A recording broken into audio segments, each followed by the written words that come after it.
Hi, everyone. Welcome. Tonight, we're going to be talking about our 2022 convention cycle. My name is Jessi Cowart. I am the operations director for LPTexas and also chair of Montgomery County. So everything that I'm going to be talking to you about today, I'm about to be doing myself here in the next couple of weeks. So we're all in this together. Please feel free to sit back, enjoy the show. We will be answering questions in the comments. So if you do have any questions, please feel free to ask them in the comments. If we don't get to them, I will be pausing throughout the session to try to answer questions as well. Joining me today is Nathan Watts. Nathan Watts is our affiliate coordinator for LPTexas and also the chair of the 2022 Credentials Committee. So thanks for joining me, Nathan. My pleasure. All right, guys. Well, with no further ado, we will jump right in. All right, so game plan for today. We've done our welcome and introductions. What we want to do is kind of just give you an overview and timeline of the convention cycle. We'll talk about specific convention notices that need to be submitted both to county chair, state chair rather, as well as to county commissioners. And then we're going to take it step by step. We're going to talk about the precinct convention. We'll talk about the county convention. We'll talk about the district convention. And then I will also make sure that I go over where you can find all kinds of excellent resources available to you on the LPTexas website as far as these training materials, forms, and et cetera. I do want to take a moment to recognize the other folks on the Credentials Committee. We have Christy Ford, Doug Crawl, Bo Zimmerman, Darren Pollock, and Joe Burns, who also are participating in the Credentials Committee with us and help to provide input to this training. So we want to thank them as well. All right. So the convention cycle is broken down into geographic parts, right? So we start with our precinct conventions, then we go to our county conventions, district, state, and then ultimately national. Today, we're going to focus just on those sub-state level conventions. So we'll talk about precinct, county, and district. Really talking about like what makes somebody eligible to participate in our conventions, where we find all of those forms, and how do we go about submitting them, and really how to lead a convention, how to select the delegates. We do have a brief disclaimer here at the bottom that's just saying that, this isn't legal advice. If you do have a specific question that maybe that we're not unable to answer, we might help direct you to the Texas Secretary of State Elections Division, and we do have a phone number there for you. We have scoured the Texas Election Code, making sure that we cover all of the details here. So we feel like we're pretty thorough here, but if there's anything that you just want to double check on, we want to make sure that you have that resource available to you as well. And just starting with our overview and key dates. So technically, we could have taken this back to December when candidates' deadline to file their applications was, but kind of just starting in February. For those who weren't already registered to vote, February 7th was the last day to register to vote in order to participate in the March conventions, because our precinct convention is on the 8th. And then we do have a deadline coming up in just 10 days, and that is going to be a deadline for precinct and convention notices. I'll go into a little bit more detail on that in a subsequent slide, but that is going to be the first big deadline that's coming up that county chairs and other executive committee members are going to need to be aware of, is those convention notices timeline. March, as you can see, is where all the meat and potatoes are, right? So March is going to be a busy month for us. The first date that I've got showing here in March is the primary election, which has absolutely nothing to do with us here in LPTexas, but I do mention it because I want to make sure that you're aware and that you really emphasize with the folks in your county that if you vote in the primary election, including like early voting for that March 1st primaries going on right now. If somebody votes in the Republican or Democratic primaries, it nullifies their eligibility to participate in our conventions. So let's make sure that we're getting the word out to all of our folks in our counties saying, do not vote in that primary election if you want to participate in libertarian conventions. Next date I have is county convention notices on Wednesday, March 2nd. But if you'd already done that at the same time as you did your precinct convention notices, then hopefully you've killed two birds with one stone at that point. And then the first convention of our cycle is Tuesday, March 8th, and that is the Precinct Convention. We don't have wiggle room for these dates. So these dates are dictated by the Texas Election Code. So it's not that, I pick the date or Nathan picked the date arbitrarily. There is actual verbiage in the Texas Election Code that says when we hold our convention. So that March 8th date is non-negotiable. Following the precinct conventions, you'll have a deadline to submit your records. Again, we'll talk about that a little bit more in a little bit. And then turning right around that weekend, next convention coming up is going to be your county convention. Following Saturday, the 19th, district conventions were applicable. And then we have a deadline for county convention records to be submitted to LPTexas. So March is where a lot of this the work is happening. Do have some details on April. So for the first, that's a Friday. That's going to be the deadline for the county convention chairs to certify all the candidates that were nominated at the county conventions and get those reported. And then Friday the 8th is going to be the deadline for district convention chairs to certify candidates that were nominated at district conventions. And that leads us all up to the LPTexas State Convention, which is going to be held the weekend of the 8th through the 10th of April in Irving, Texas. So those are your key dates. Let's talk a little bit more about the convention notices. So again, we do have to give notice to our counties to let them know when we're going to be having our conventions. Again, this is something that's mandated in the Texas Election Code. You do have to post the notice of the hour and the date and the place for convening the precinct and county conventions on your county or on the LPTexas State website. Just to say it, guys, social media like a Facebook event doesn't satisfy that requirement because some people may or may not have, a Facebook account, for example. So you do need to make sure that you actually get it to your county commissioner as well as posted on the internet. If you have a website for your county party, post it there. Boom, done. If you don't have a website for your county party, and even if you do, we're actually recommending that everybody post their convention details to the LPTexas website. So if you'll allow me to just kind of leave that for a moment, if you go to the LPTexas website,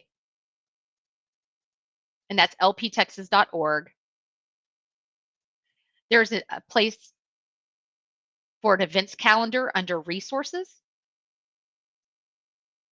If you click on events calendar, you'll see that there is a link to submit your own event for LPTexas events. And you'll notice that some folks have already started putting things out there. Some things that are out there are just kind of your standard monthly meetups and everything. But you will find that there are some counties who have actually already put their precinct convention details out there. So here's Wood County Precinct Convention. We've got the date, we've got the location. There's a link to a Facebook event. Collin County's got their precinct convention details out there, etc. So again, you would just go to resources, events calendar, and then click this submit your own event for LPTexas events calendar link. And then you would just fill out the form, giving all the details of the event. So you would want to do that for your precinct convention as well as your county convention. So two form submissions. All right. So that's the internet requirement. Again, highly encourage everyone to get those posted out on the LPTexas site. But there's also another requirement that you do have to give notice to your county. According to the Texas Election Code, you're supposed to deliver your notice to the county commissioner for their bulletin board. And it can be done either on paper or an electronic form. Recommend that you kind of contact your county to firm up how they accept that because not every county is going to operate the same way. For example, in Montgomery County, I have to actually go to the county clerk's office and I have to give them my notices. and they can certify it for me. In Montgomery County, and I don't know if this will be the same in your county, but they'll go ahead and post it for $1. But if I want to have a certification saying that, yes, I've provided this notice, it costs $3. Me, I'm going to pay the $3 and get my certification. So I have proof that I fulfilled this requirement as outlined in the Texas Election Code. Yeah, And then, we do recommend getting records, getting some sort of proof that we've yeah, done our part. It's not yes, only a good idea to protect ourselves against our potential political opponents who are going to scrutinize things if they think they can attack us that way. yeah, But also it expresses to places like your county clerk that, hey, this is an expectation we have. We're here, we're doing things, and we need them to do their part as well. So definitely recommend doing that. yep. And I don't think every county will charge for that also. Yeah, I So don't think so either. I think that might be a you Montgomery were a County special thing, but case. Yeah. yeah, who knows? Who knows? Um, but I would say that, that's going to be one of your big kind of homework items, right? Coming out of the training today is this week contact your county clerk, your county commissioner's office, find out what is the process to meet this requirement. Let them know, hey, Texas election code says that I have to give notice of my precinct and county conventions, and it has to be posted on the county commissioner's bulletin board. How do I make that happen? You may be bounced around a little bit, how bureaucracy works, but go ahead and start reaching out and asking those questions. That way, you have all your I's dotted and T's crossed, and you're ready to put those notices in when the time comes. Again, the notice deadlines for precinct convention is Saturday the 26th. For county, it's Wednesday the 2nd. Highly recommend, though, that especially if you're kind of driving, into town, like maybe you don't live right where your county seat is, to go ahead and put those notices in at the same time. There's two separate forms, and I'll show you where those forms are here in a moment. But if you want to go ahead and just fill out the precinct notice and the county notice at the same time, you can turn them in at the same time. That way, it'll save you the trip from having to, make that trip into town twice. I will go ahead real quickly and just again kind of leave the presentation. And I'm going back to the LPTexas site. And I'll go into a little bit more detail on the resources later in the presentation, but I do want to call out there is this area here for 2022 conventions. And then there's an area for training and forms. So the presentation that we're going over today is listed here, but the convention forms section has all of the forms that you'll need for convention, including the notices. So if I just click on this files link,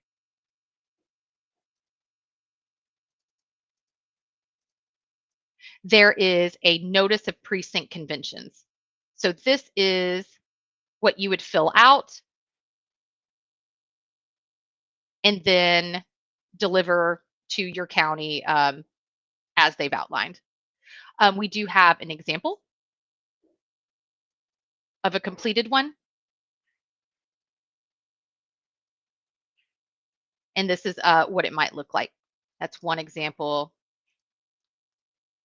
Here's another example where specific precincts are doing things in different areas.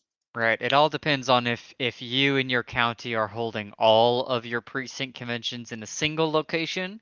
You could just, write like the first example showed, you could just write all precincts or something like that. And that's going to be the case for practically everybody. Very large counties have Mm-hmm. from time to time decided to split and actually organize, geographically different precincts. That way people don't have to drive across large town an hour Yeah, in order to make it. But that's going to be on a very case by case basis. It's what your county party decides to do. gotcha. All right. So that is the convention notices. which, Nathan, you did an excellent segue right into precinct convention. So again, what I'll do is I'll go through the precinct convention section. We'll be monitoring for questions, but at the end of this section, I'll pause to make sure that there aren't any unanswered questions or maybe some good questions that came up in the chat that maybe others can benefit from. So we will be pausing throughout. So precinct convention, that is the first one.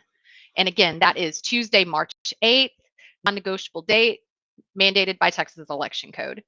So the county executive committee, which is probably you guys on the call here, will set the precinct convention location and convening times. We do recommend kind of in that 7 to 9 p.m. Time frame, but really you only have to specify when it starts. So like precinct convention convenes at 7 p.m. You don't have to provide a specific start and end time, but that's kind of our guidance on that, especially Tuesday being a work day and, allowing folks to get home, commute, etc. The locations and times must be published no less than 10 days before the precinct convention. So again, that's Saturday the 26th, that deadline we talked about on the last slide. And I do want to clarify what we mean by precinct here. So whenever we talk about precinct, we're talking about voting precincts. So we're not talking about, the precincts for the county commissioner or the constable or any other kind of judicial precincts. We're talking about your voting precinct that's shown on your voter registration card. Like Nathan said, more often than not, precincts all meet together. So for example, in Montgomery County, we have multiple voting precincts, but we're only going to have one location for it. So we're going to have one location where the precinct conventions are happening, but there'll be multiple precinct conventions happening at the same time. Each precinct's paperwork does need to be completed on separate forms. So let's say Montgomery County has precinct, 1, 2, 3, 4, for example. Then what we'll have is everybody who's in precinct 1 is going to huddle up over here and have their precinct convention. Precinct 2 will huddle up their precinct convention. Precinct 3, etc. And even if only one person, let's say, precinct 4, there's only one person who shows up. That's good enough. That is enough for a precinct convention. They are automatically the convention chair for that precinct. So it does not matter if there is only one person, but you do have to have at least one person to have a precinct convention. Like Nathan said, most counties, everybody just gets together and does it kind of all together at once with each precinct kind of breaking out into different tables or something like that. Some of the bigger counties may organize it where they actually have different locations for precinct conventions, but we find that that's probably not the norm unless you are part of one of those much bigger counties. Once you do your precinct convention, the paperwork needs to be submitted no later than March 11th to records at lptexas.org. Generally speaking, what we find happens, especially since the precinct conventions are kind of happening in one place, is usually the precinct convention chairs will make sure that all of the paperwork is filled out. They will, take a picture of it with their phone just for posterity, making sure that they have a copy of it. And then they just give them all to the county chair to scan and make sure that those get to records. As a precinct convention chair, though, it is your responsibility to make sure that you have a copy of that paperwork just in case that can, heaven forbid, county chair, something happens and they're not able to get that paperwork in by the deadline. You have a copy of it so that you can make sure that that gets to records in the event that something unforeseen happens to the county chair between the 8th and the deadline on the 11th. So that is the precinct convention overview. As far as the eligibility for precinct convention, you must not have affiliated or participated in the primary of another party. That goes back to that 3-1 date.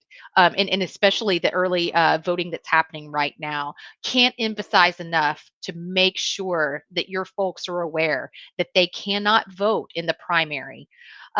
either during early voting right now or on March 1st, and then still be eligible to participate in the precinct convention and subsequent conventions.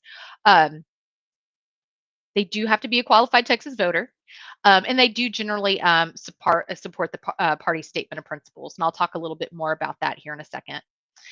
What will happen is there will be a roster with the oath of affiliation that needs to be filled out whenever they arrive at precinct convention, and that's how they kind of meet that generally support the party statement of principles piece. Here on this slide, we do have a copy of a voter registration card. And I wanted to highlight here what we were talking about with the precinct number. So this is what we're talking about, the voting precinct. It is your responsibility to validate the dates. So everybody needs to show up to precinct convention with a current voter registration card. That's another one of those things that you're going to want to start telling your folks sooner rather than later, right? Don't vote in the primary. Also, make sure that whenever you show up to precinct convention, you have a current, not an expired, you have a current voter registration card. And then what you can do is there is a place on that card that kind of goes sideways where you can stamp or write libertarian in it to formalize that affiliation with the Libertarian Party. All right. Precinct convention process and minutes. So again, even if you're doing it all in the same location, there does need to be separate precinct conventions for each precinct, even if there's only one person for that for a precinct. First is the roster of participants. That's going to have everybody's legal name, their address, their email, phone number. Ask that you, as county chairs or county executive committee members, to please double check these things. Make sure that everything is legible. Make sure that all of the fields are formed out. We did have situations back in 2020 where we needed to get in touch with somebody, but we didn't have an email or phone number for them because they didn't fill out those fields. So as you're have people coming into a precinct convention and you're checking everybody in, make sure that before everybody leaves, we have looked at all of those forms and literally made sure that every single field has been filled out and is legible. And then that does need to be signed by the precinct convention chair.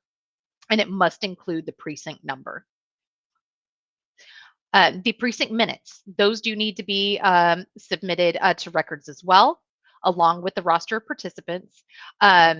And basically the process for the precinct convention, which I've kind of called out in this box over here, is of course everybody completes that roster of participants and their oath of affiliation. The temporary convention chair verifies participants. Temporary convention chair is generally the county chair, right?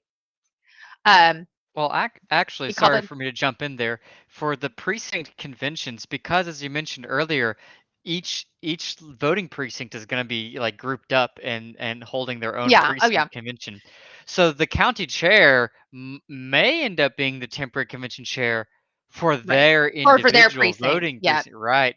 Thanks for But calling that out, yeah. everywhere, yeah, that's fine. Everywhere else, pretty much, it's just going to be whoever's there first. Um, or if they can just among themselves decide, hey, will you be the temporary county chair? But Yeah. typically it's who's ever first to show there. And of course it is temporary, so they'll only have to bear that burden for a certain amount of time. Yeah, literally, possibly just to call the convention to order, right? Right, Because after right. you call the convention to order, then you're actually going to elect a convention chair.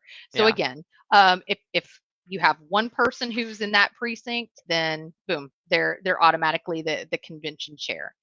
And then you can elect precinct officers if desired for precinct. Not required, but you certainly can have a secretary to take the minutes if you want to, for example.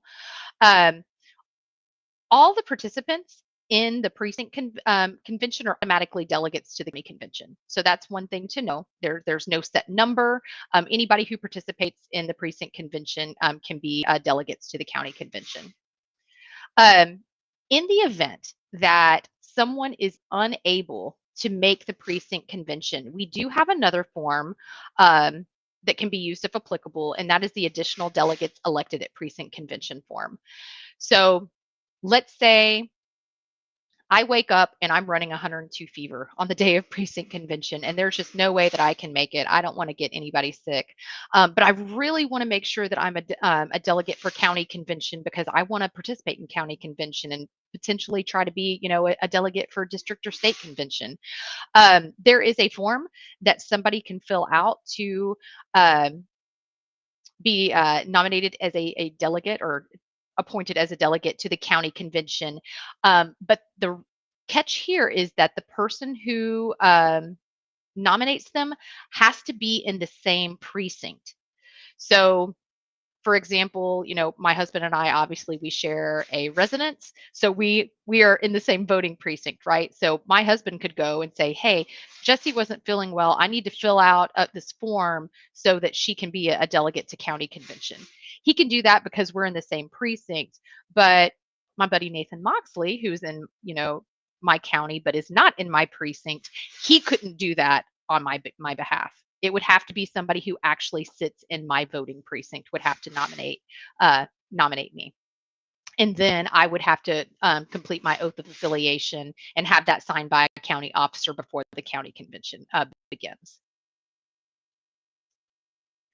So recommended practice of this is the precinct convention chair does make electronic copies of the records, give the original to the county chair, and then by that 3-day deadline, they need to confirm that the county chair has submitted the records to LPTexas.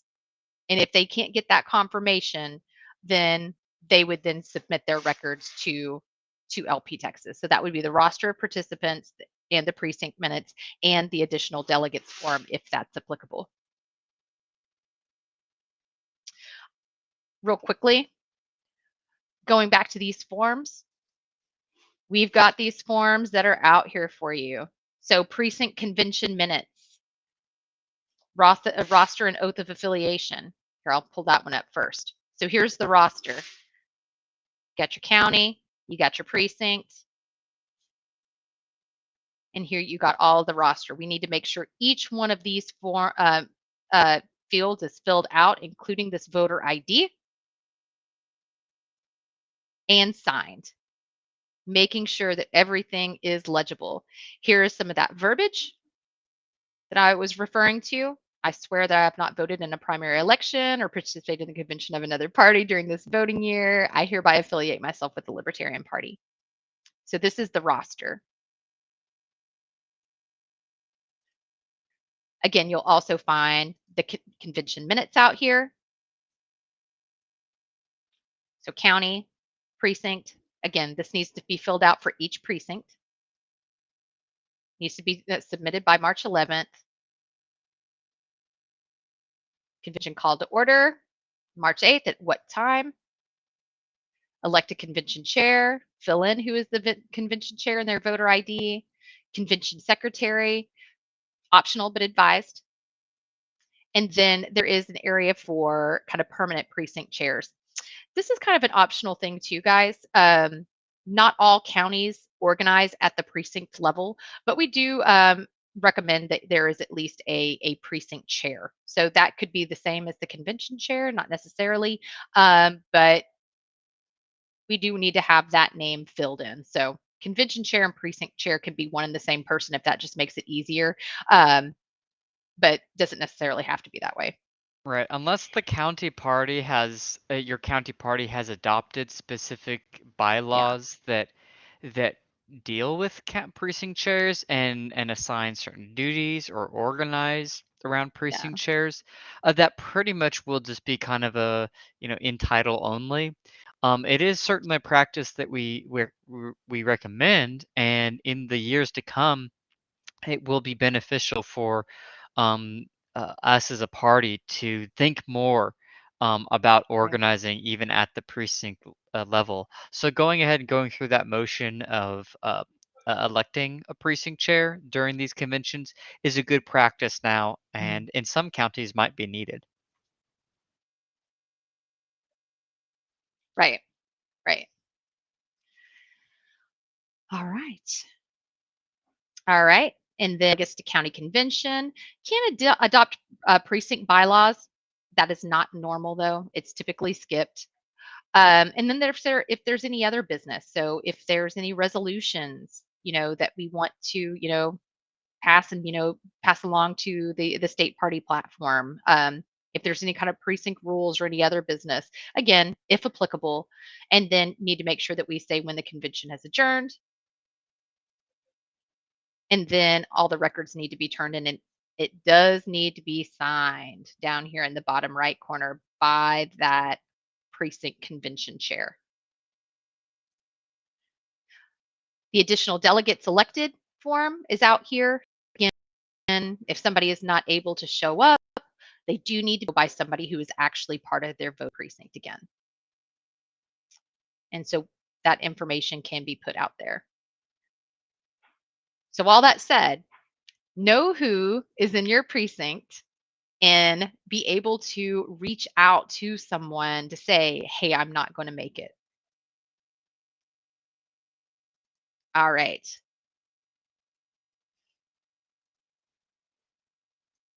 So I promised that I would stop at the end of each section and pause for questions. So Nathan, did we have some good questions out there that we want to maybe share with the broader group? Yeah, there were just a couple comments as we were presenting. Um, there was some discussion about just the giving of the precinct notice itself. Mhm. Um, and just kind of as a reminder, good practice that, it is certainly important to send to LP Texas the details of when and where your convention is. But as much as possible, try to also send us that proof, that certification, if you got any such proof, um, Mhm. that you filed that documentation with your county clerk. At the very least, maybe taking a selfie of the notice being posted Yeah, on the physical bulletin board I like that. is better than nothing else. In fact, I think it's a good supplement to everything else. So something like that would be good. Um, I'll just comment that it has been an issue in the past. So being able to defend the authenticity of the notice that you gave is important, and it's not just something going through the motions. It is something that can come up. So I certainly recommend those things. There was also just a question about someone who was saying that they were trying to submit their conventions through the events calendar, weren't seeing it yet. Just commenting on that, that if you do send the details of your convention through the LP Texas website, it may take a few days for the event details to show up, because we do double check that and confirm it before it's posted on the website, just to make sure what is being sent in is authentic. But if you're still not seeing it after a few days, do reach out to us. You can contact me at counties@lptexas.org, or you could reach all the credentials committee members at credentials at lptexas.org. And there, you can also reach out to various staff members, like through our Discord and other places. So just reach out to staff and other members with LP Texas, and we'll make sure that your info gets posted on there. Um, and then shown on the screen now, we had a question: would the notice be a press release to attract voters? What do you think about that, Jessi? Yeah, no, I mean, I don't think it's a bad thing to do a press release to kind of promote your upcoming conventions and everything. But the actual notices that we're talking about are the notices that are mandated by the Texas Election Code, where it needs Mm. to actually be put on the bulletin board of the county commissioners court. So while I love your idea, I think that that would maybe be a supplement to try to attract people to come to the conventions, but it wouldn't necessarily meet that requirement. Yeah, I agree with that. There's kind of two goals here. There's giving notice in order to fulfill the legal requirements that Texas Election Code places on our party, in order for us to be able to call these conventions as valid. And then there's also our goal of actually, trying to reach out to people and attract people to come and participate in our conventions. So for example, posting notice maybe through your social media page, that's not going to help you with fulfilling any sort of legal requirement, but you know what? It's a great way to get the word out. Right. So do both is what I recommend. Both is good. Excellent. All right, folks. I'm going to go ahead and move along to a county convention. We will have time at the end, so if we didn't get to your question, never fear. We'll have more time for questions. All right, county convention. That is going to be Saturday, March 12th. Again, no wiggle room in that date. That is the date. So the county executive committee will set the convention location and times. And those do need to be published no later than 10 days before the county convention. So that deadline is March 2nd. Again, if you did your notices for county at the same time you did precinct, which was due by the 26th, then you don't have to worry about that deadline. I do make a note here that this will likely run longer than your precinct convention because there are a lot of actions that need to happen at the county convention. So your precinct convention may be kind of an in and out and run fairly quickly, but the county convention is going to be a little bit more uh, lengthy is the word I think I was trying to find. And so I would say just plan accordingly. So probably plan for at least a couple hours for your county convention. Deadlines again. To ensure the credentialing of the state delegates, we really need the forms submitted no later than March 22nd following your county convention. So this gives you a good 10 days.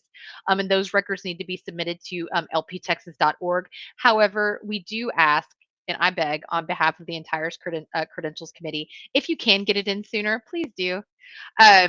But the deadline is March 22nd, but the sooner the better. That way we can make sure that we get started on validation and credentialing for the state convention as soon as possible. And again, the presiding officer must certify the nominated candidates for any races that are wholly contained within the county by April 1st. So that is our overview. I do want to talk a little bit about the eligibility. So number one, must have met the eligibility requirements for the precinct convention that just passed, and then have had their precinct records received by the county and state chairs. And then, of course, we mentioned that additional delegate form for folks who weren't able to make it to precinct convention. If a person shows up as a delegate because they were nominated via that form, they do need to make sure that they do the oath of affiliation, that's administered by a county executive committee officer before they participate in the county convention. Just kind of sliding in with a quick comment. Yeah, this whenever you're figuring out the eligibility, it's kind of the county chair with the help of the rest of the county executive committee. You are essentially serving like as the credentials committee for your county convention. So you're the one who needs to go through these checks, these eligibility checks, by looking at the precinct records that you receive from all the precinct conventions, and make a list of who is eligible, who are the delegates who uh, have filled out all the paperwork correctly and will be able to come and participate in the county convention if they showed up. And highlighting that important point of if they were elected as an additional delegate, meaning they were not physically present at the precinct convention, then one of the members of the county executive committee will want to administer and document an oath of affiliation for that person. So I recommend to just kind of have a stack of paperwork for oaths of affiliation ready to go at county convention. Show up early, and if anyone shows up who was elected as an additional delegate, before things really kick off, that's a good time to have administer that oath, complete their paperwork, and then they're good to participate. Great. Thanks, Um, Nathan. Yeah, and also there's a question highlighted on the screen here, about which executive committee members are traditionally responsible for making sure all the necessary documentation is present at each respective convention. I would comment that in the eyes of election code, it is whoever was the presiding officer of that convention. In other words, who was the precinct convention chair? That's the person who's responsible for that paperwork. Who was the county convention chair? That's the person who's responsible for that paperwork. That's not necessarily going to be the county chair, or someone else. So that's who's responsible. Now, practically, the county chair and other members of the county executive committee are probably going to be the most experienced and familiar and prepared with these. So you'll want to turn to those members, and those members should be prepared to help everybody else with making sure all the paperwork is filled out appropriately. And that's what this training is for. Absolutely. All right. So that is eligibility. I'm going to go ahead and move into the process in the minutes. So this is, again, county convention is a more lengthy convention. So the first step is going to be the call to order. So that's going to be called to order by the current county chair or by another executive committee officer if the chair is absent. And then the first step is going to be the roster of participants established to determine quorum. So that roster again, and it's going to look very similar to what I showed you for the precinct. Well, it's basically just getting a list of everyone who is participating. So really need to make sure that we have the names, we have the voter IDs. That way we can easily match those to the delegate information that we received in the precinct convention records. Um, and then we actually have the temporary officers of the convention introduced. So there's a temporary convention chair continues the convention. So that may or may not be the county chair, right? But those are typically appointed by the county chair as far as the temporary convention officers. But then we actually have to go through the exercise of nominating and electing the permanent officers of the convention. So we're still talking about the convention, right? We're not talking about like the county party quite yet. So you do need to nominate a permanent convention chair, who's then going to take charge of the rest of the convention. And again, while the current county chair does typically fill this role, the delegates may prefer to elect someone else. If there's any kind of concern, conflicts of interest, and stuff like that. Usually it's county chair, but it doesn't necessarily have to be, particularly if the delegates want somebody else, right? Do recommend a convention secretary who can take the convention minutes. And then there's other options for other convention officers too, parliamentarian, et cetera. Again, those are optional. It have to have a convention chair, recommend strongly a convention secretary, other convention officers are completely optional. So we nominate and elect the officers of the convention, and then we adopt an agenda. And so that's really going to be basically the business items in the order that you want them to be addressed. Your county bylaws may already define what the order of business is for the convention. If that's the case, follow your county bylaws. If your bylaws are silent on that front, really what you're doing is you're just kind of making the agenda and saying, here's what we're going to go through. And if you look at this call out box that's on the next couple of slides here, we kind of give you a recommendation on kind of the order of operations here. So if you're wanting to adopt the agenda, you could say, okay, we're going to nominate and elect the candidates for public office, if applicable, nominations and elections of CEC officers, etc. So adopt your agenda. Next step again, nomination elections for candidates in public office. And this is county convention, right? So we're talking about races that are wholly within the county. So it's like a county commissioner. If there is a House district that sits completely within a county, that would be applicable, but it does have to be a race that's wholly contained in a county. So typically that's not going to be like a state Senate race.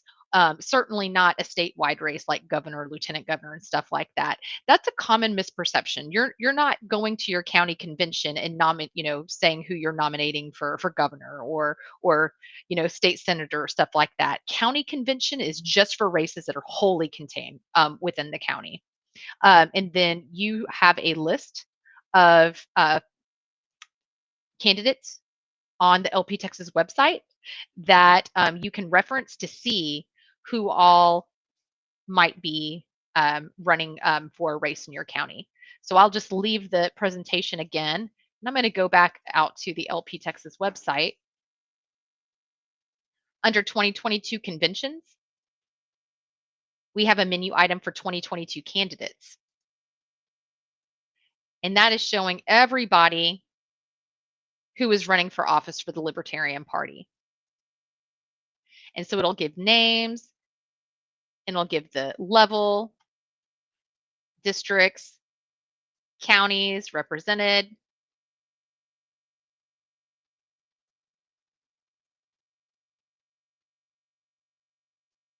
If you kind of go over here. So for example, if we're looking at this item right here, this covers multiple counties. This isn't somebody who is going to be, or that isn't somebody who's going to be nominated at a county convention. And in fact, if you go scroll all the way over to the right, it actually tells you what nominating convention type it is applicable for. Is this somebody who's nominated at state convention, district convention, county convention? So you can look at everything that's under county convention, see if it touches your county, and then you'll know whether there is actually somebody who needs to be nominated potentially at your county convention. So again, just kind of taking that back from the top, that was on the lptexas.org website under 2022 conventions and 2022 candidates. Back to the presentation. So after you do your nominations and elections for the candidates for public office, now you want to actually nominate your and elect your CEC officers for the next term. So this is going to be your chair, your vice chair, et cetera, your actual officers for your county party for 2022 to 2024. Again, that is likely kind of dictated by your county bylaws. And then these elected officers will serve for the next 2-year term. And then a CEC contact form needs to be completed to list all of the elected officers for the next 2-year term. And that is also a form that is out there in that place where I showed you where the forms are. After you nominate and elect your new county executive committee for the next term, then you can do your nominations and elections for district delegates. Again, if applicable, that place where I just showed you where all the candidates are, you can look to see all of the candidates who would be nominated at a district convention, and under counties impacted, you can see whether it impacts your county. Additionally, I know that Nathan sent out a number of emails over the past couple of weeks to county parties, letting them know if they are a candidate in a race that touches their county. So if you have any questions about that, you can look in your email from an email from Nathan. You can look on that spreadsheet to see if it's applicable to you. And of course, if you have any questions or just want to kind of, confirm with someone, you can always email credentials@lptexas.org. So nominations and elections of district delegates, no set number there. There's no limit. There's nothing like that. But for state delegates, which is the next group that you'll be nominating and electing, there is going to be a specified number. So you would do nominations and elections for district delegates, and then nominations and elections for delegates to the state convention. So these are delegates that are going to represent your county party at the state convention. You do need to be aware of the number of the delegate seats that need to be filled. And I'm just going to jump back to the website again so I can show you where to find that. So if you go under 2022 conventions, and then under training and forms, what you're looking for here is the 2022 state delegate apportionment. And this is going to say how many delegates you have for your county. So if you just kind of go over here, we have this total delegates column. So Anderson County, for example, has 3 total delegates.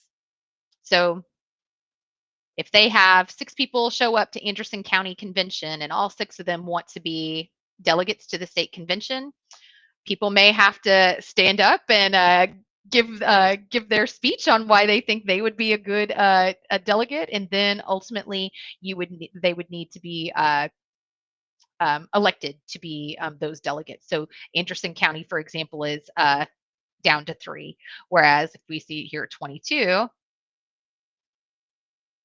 for maybe some of those bigger counties. So you can come out here, look for your county, and you can see how many delegates that you have seats available to send to state convention.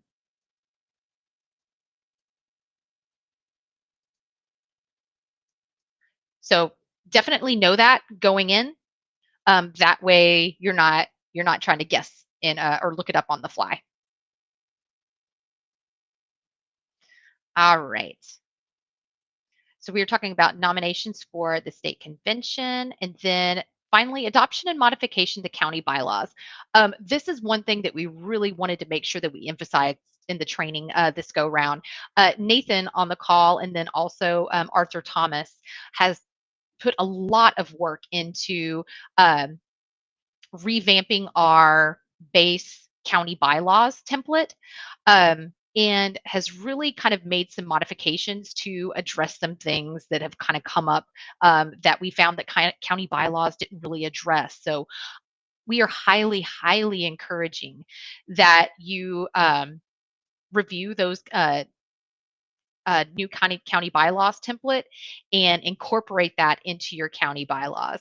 I know for me, for Montgomery County, I'm going to take that new base bylaws template and I'm going to take my Montgomery County bylaws and I'm going to do a kind of a review, a compare to see like where there are differences and everything, and come prepared to speak to what those differences are, and have a recommendation whenever we do our county convention, because it's so important that we get everybody kind of on that base county bylaws. And then if you have some kind of county specific nuances that you've added to your own county bylaws over the years, you can certainly incorporate those into the template. But we do want everybody to kind of start with that fresh template, just because, again, key changes have been made to kind of better define processes.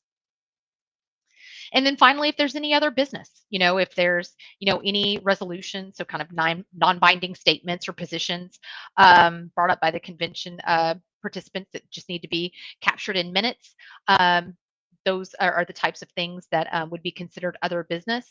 And then finally, the convention will end once a motion to adjourn is passed. So again, all that said, quite a bit to cover in the county convention, but we've attempted to kind of break it down for you step by step.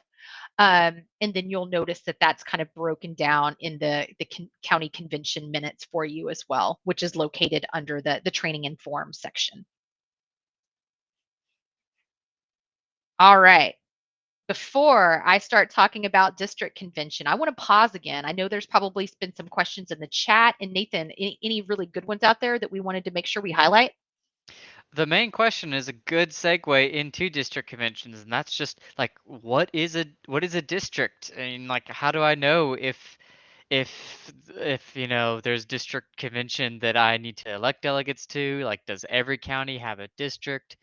And so on and so forth. So if you just want to touch base on that again and explain a little bit more, like what is a district that these district conventions happen for? Gotcha. Sorry. I think I cut out right at the very end. Nathan, was that a question to me? Sorry. I think I lost Oh, audio for like 2 seconds at the very end there. sure. Well, we could answer it collaboratively. What I would say what a district is, and there was already some good replies to this in the comments. It's just really a district is any political region that is for a certain office. So there's there's the House districts for representatives to Texas Mhm. House. There's the Texas Senate districts. State There's Board of the Education. Yeah. State Board of Education districts, and I think the last one would be the congressional districts for Right. U.S. representatives. So Mhm. many of those districts are going to cross into multiple counties. Mhm. Maybe they'll just contain part of a county, something like that. But it's possible that a district rather, would be wholly contained within one county. And as you kind of commented before, when that does happen, when people are lucky that their district is wholly contained within one county, uh, those candidates can be nominated at the county convention.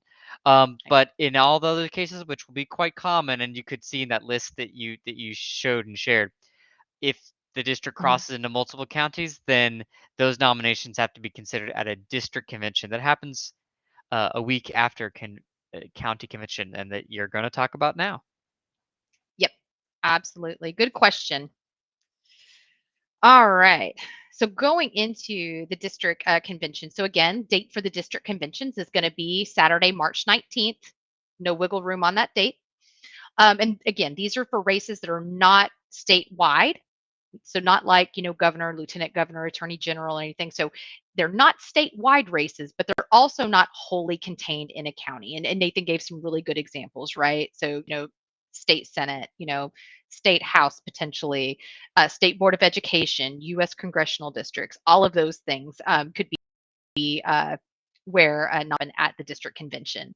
So the district executive committee will select the location and times.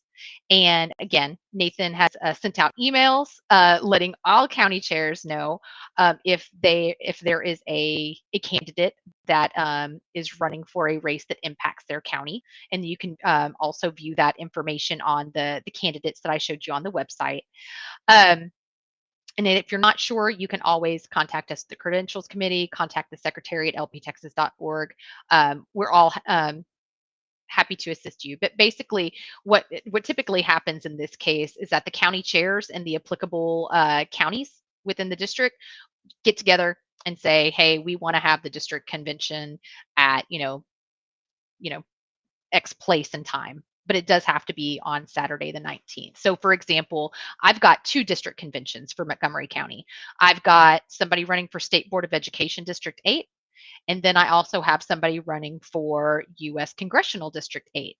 So I'm working with the county chairs of Waller County, Grimes County, Harris County, Polk County to make sure that we have those district conventions.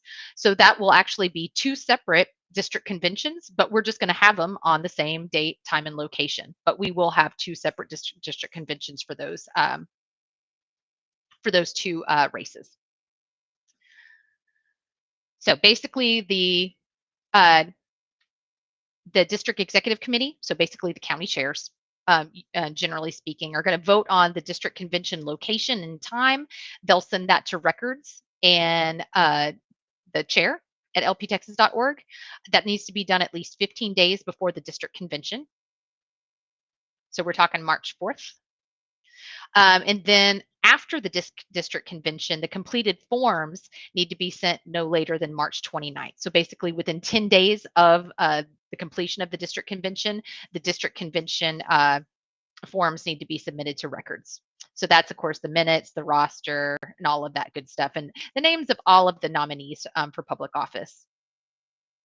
And then, of course, the presiding officer for that district convention needs to make sure they certify those nominated candidates no later than April 8th. And that, generally speaking, via that team system that I know that Nathan and team shared a lot of information out about. But if you have questions on how to go about doing that, please contact the Secretary of State and they can assist you. And then, of course, you can reach out to us with questions as well. So the district convention overview. District convention is probably going to be another shorter one. Not quite as lengthy as county convention, just because there's not as much to do in the way of agendas. But in terms of eligibility, you just have to be someone who is elected as a district delegate from their county convention. That's it. If you're nominated as a delegate for district, and of course there's no limit on the number of people that can be, then you are. So then that's the only thing that we have to validate is that you were a district delegate from your county convention. Pretty simple there. In the district convention process, really we're just doing a call to order by just somebody who is a member of the district executive committee. Again, we do the roster of participants, just establish a quorum. Need to make sure that that roster is documented rather, with names and your voter IDs. Temporary officers of the convention are introduced, and then nominations and elections of the permanent officers for the convention. And then you can do your nominations and elections of candidates for public office. District convention is kind of sticky, guys. Again, a lot of these district conventions cover multiple counties. So I mentioned that I've got 2 district conventions that I'm working with other county chairs to coordinate. And one of the county chairs has said, well, hey, you know what? I've got to be in Lufkin at 3 p.m. that Saturday to participate in a Senate District 3 convention. So if I'm going to participate in this one, can you at least start it at like 5 or 6 to give me time to, get from Lufkin to, to where I need to be? So all that said, uh, it if you have multiple district conventions that touch your if you can get them to be in this would be great, but if it just doesn't work out that way, you may be in a situation where you have to kind of pick and choose which district convention that you attend, and that's okay. What I would say is, you know which races that you really want to make sure that you weigh in on. Like if you feel very strongly that you want to go out and support a candidate, make sure they get that nomination. Maybe you pick the district convention that that candidate is going to be nominated at. Or conversely, if you feel very strongly that somebody who is running is not going to represent the Libertarian Party well, and you want to show up just to know that person, uh, that might be the district convention that you prioritize if there are overlapping district conventions or just there's not enough time from you to get from point A to point B. So I wanted to bring that up because I don't want you to feel like you have to attend every single district convention because we realize that you can't be 2 places at once. And I think that county chairs do their best to kind of coordinate those things. But, if you've got, you're in this district that kind of overlaps with this district down here, and you got something happening up here and you need to be down here too, or, the times are relatively close, it may be a stretch. So just, kind of be planful with that, where you uh, want to be nominated for district conventions.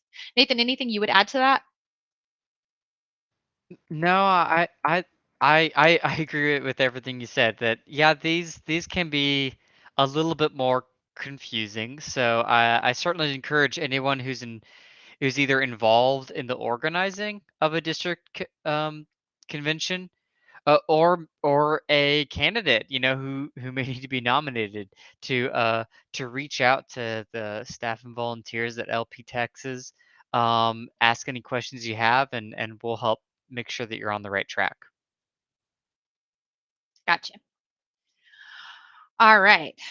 So that was district convention. And before I move into the appendix, again, I want to pause now that we're at the end of that section.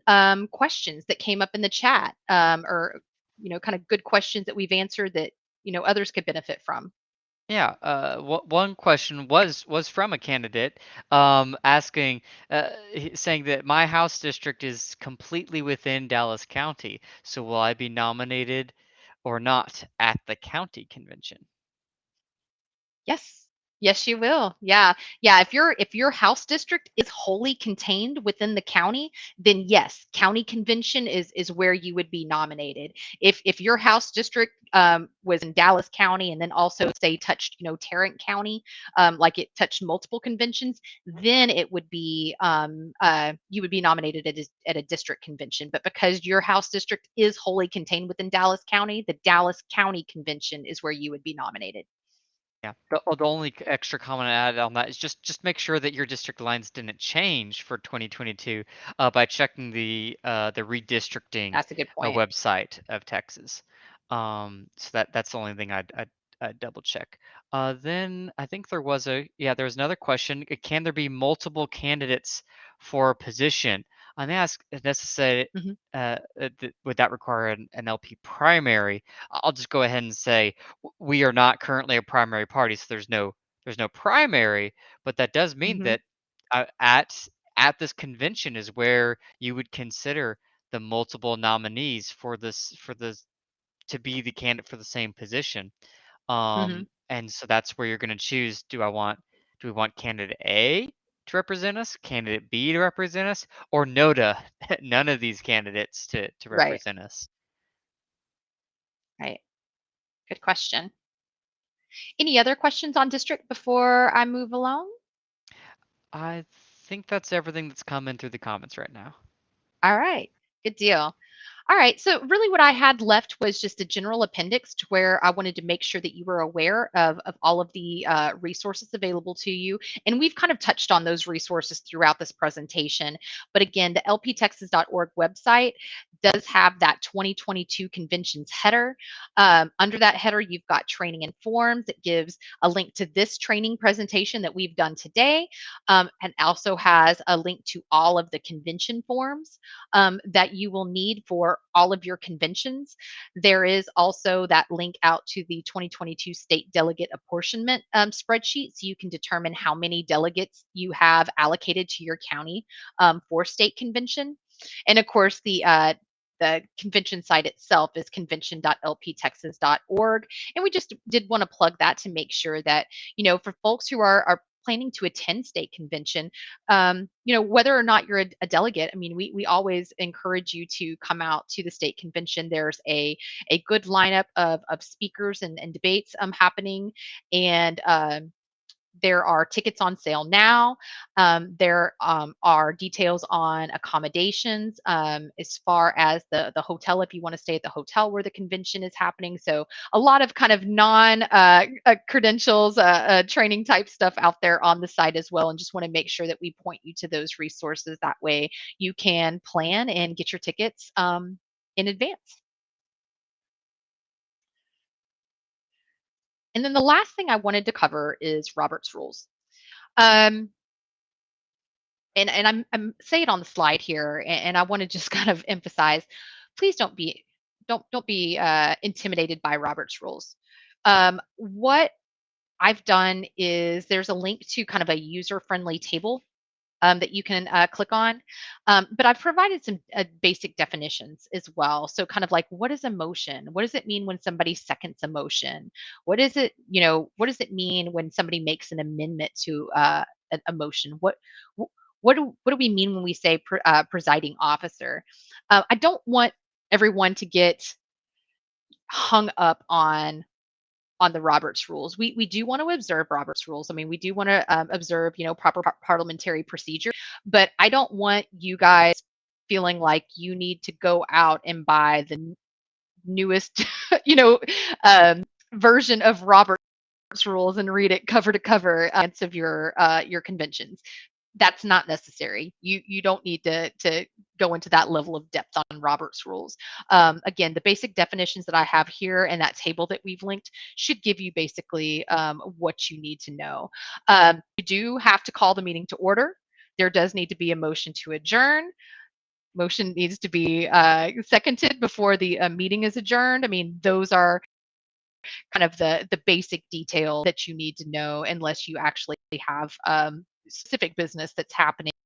And that's usually probably going to be at a county convention where people are making motions. But if you have any questions about that, let us know. But I brought this up mostly because I didn't want anyone to get hung up on it. You, knowing enough to be dangerous is plenty good enough. As it applies to the election of state election or state convention delegates, our recommendation is just approval voting. So if you got, somebody gets 2/3 of the vote, then we're calling that good enough. So we wanted to provide just a little bit of a direction on that there as far as is where that goes. We do want to do 2/3 vote approval voting whenever you're voting on your state convention delegates. But that's it. No need to get worried about Robert's rules or feel like you have to be an expert in that regard. And so again, I just want to kind of open it up to questions. Doesn't have to be on any specific section. Just what questions do you guys still have out there? What can we do to help make you more comfortable and be more prepared? Yeah, so I haven't seen very many more questions come in, but I mean, I like seeing the comment that our state convention is 100 times better than than national. We do it right in Texas. Man, I agree. Not only not not only does it feel a little bit more cohesive and organized, but really we can even with our differences, really we really are all there to get along, and we do kind of we all trust that each other has good intentions at heart. So it's state convention is a lot of fun. I always enjoy myself. Um, so so yeah. Uh, did see one question come in. Mhm. Are convention expenses tax deductible? That is an interesting question that I haven't considered before. Um, Hmm. y- it's something that I would say if your county party has a business bank account set up, it's something that you'll want to pay through that. But as far as it being tax deductible, that's I, I just don't know. I don't think it is, to my knowledge. I don't think that Um, we're qualified to answer that question because we are not tax yeah. professionals. Yeah, yeah. I don't think so. I'd recommend you could send that question to treasurer at lptexas.org, and I'm sure that Kate, who I think I even saw in the comments earlier, so if she's still here, hi Kate, sorry, um, but but I think that she could be able to give good financial advice on that, and you can also send questions like that or any other questions to credentials at lptexas.org, and if we don't know the answer, we'll try to find out who does, and then make sure that you get the information you need. So another question came through. I'll Mhm. ask to you, Jesse. What if someone demands an online convention? Yeah, so there is, and that question came up over the weekend as well. And I don't know that there's anything in the election code or even in our LP Texas rules necessarily that speaks to that. I think generally speaking, we do things. I think it'd be hard to do that because our forms require a signature.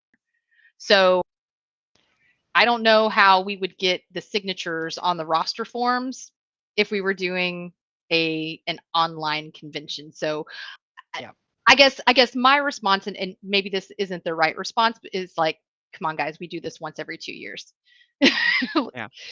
we c- It's we can all yeah. get together in one place, and if we need to, make plans to, socially distance or wear masks and everything, that's Mhm. a something that can be handled at the county level and everything. But I think generally speaking, we do try to do these things in person.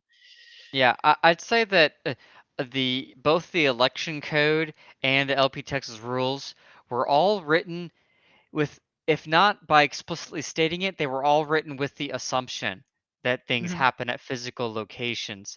So Right. for example, the posting notice of the location of your precinct and county conventions and stuff has a place for you to specify the location, and it kind of Hmm. would be weird to like write out a URL there or something. Like, what are you going to do there?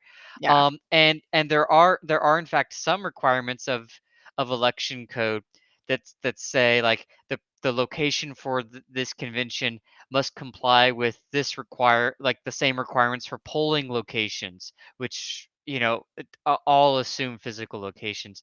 So until or unless election code and our LP Texas rules have been written to explicitly explain how virtual conventions can take place, a physical location should be arranged for every convention. And I wouldn't risk trying to do any sort of virtual participation Yeah. unless you have a way of that written into the bylaws ahead of time. Um, Yeah. yeah. Good question. Good question now. Other questions? Let me see here. There was one question that just came in. Let me read through it. Okay. Asking it, yeah, if I was willing to forego me affiliating with the Libertarian Party this cycle, would there be a problem with me assisting a newly affiliated county with their precinct convention on that Tuesday night? Um, I'm reading that Yeah. question such as possibly, you vote in the primaries, or for whatever reason you just don't affiliate with the Libertarian Party this cycle, but you're still kind of wanting to help out with the Libertarian stuff. So you're wondering if you can help. I mean, my initial thought is no. I don't see anything that would prevent you from, being helping with the administrative side of things. You can't write on any forms. You can't you can't be a delegate. You can't be a chair. So you couldn't really do anything besides helping direct people of what needs to be done. And that's something that should all be done in collaboration with your county chair or other CEC members. Yeah. Do you have any Yeah. other thoughts on that? No, I agree. Yeah. So I think, if you're saying, hey, you know what, I recognize that if I don't attend my precinct convention, that I kind of lose my opportunity to be a delegate to county convention and therefore state convention, et cetera, because you want to help out a newly affiliated county, then yeah, absolutely. As long as Mr. Kinman can just kind of understand the repercussions of it, I don't think there's any problem with that. But like Nathan said, you would just be kind of helping. You couldn't sign anything. You couldn't do any of the paperwork. You would just be kind of there as an advisor and providing guidance. Agreed. And Yep. also, as Joe Roberts pointed out, one of our affiliate liaisons on volunteer staff with Yeah. LP Texas, who works with me, the affiliate team there is here on staff with LP Texas to help as well. So you can go to the volunteer staff page on the lptexas.org website, and you can find the email and phone numbers and contact information, ways that you can reach out to members of the affiliate team to help answer questions about conventions.